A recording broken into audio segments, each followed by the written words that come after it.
other banks did something similar. One that's been mentioned is Morgan Stanley. Morgan Stanley says, you know, we're being investigated. No one has told us about it.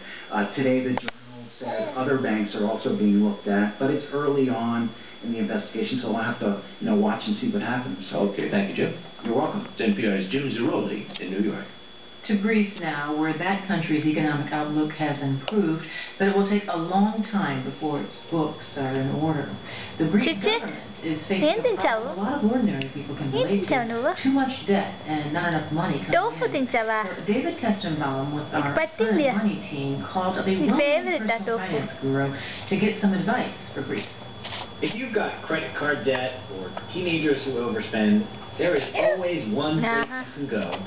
One man you know can help you out. Live from Financial Peace Plaza, it's the Dave Ramsey Show, where debt is dumb, cash is king. Dave Ramsey, mega popular radio host, TV host, author of multiple books, balancer of family checkbooks, and starting right here, informal financial advisor for Greece. Hi, how are you? Hi, good. Thank you so much for doing this. Greece really is not so different from the mothers, retirees, small business owners who call into his radio show behind on their bills. I explained to Dave that I have this friend. I'm calling because I have a friend who's in a lot of debt. Okay. How much? $405 billion. Wow, that's a little bit. So what's his annual income? He's a pretty high wage earner, actually. $343 billion. So he owes more than he makes in a year? Wow. So we're throwing around billions, but I mean, let's just put that in perspective. This is a guy making $100,000 a year who owes $150,000 credit card debt. Greece borrows money not using a credit card, but by issuing bonds. It's the same kind of thing, though. Until recently, the interest rate on its bonds was up to 12%, like having very high monthly payments. And Greece got into this mess because it was overspending, splurging on salaries and pensions it couldn't afford. It's okay for governments to have some debt.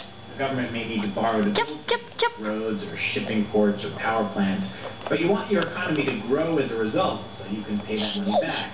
And Greece just isn't growing that fast. Here's Dave's analysis.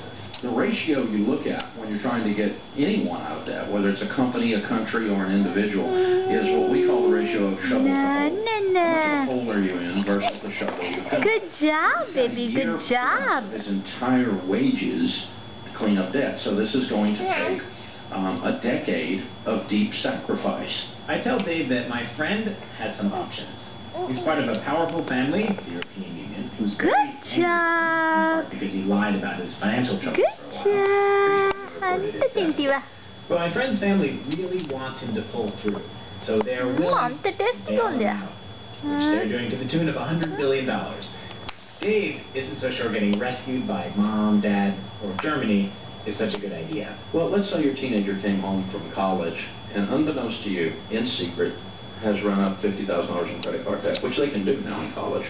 And if I just write Junior a check for $50 grand and bail him out and he has no pain as a result of his misbehavior, and he doesn't change his wicked ways, were I to put cash into that an enabler, I'd be giving a drum. Good job. Clap, clap, Jessica. Good job. Clap, clap, clap. This is what the international community is doing.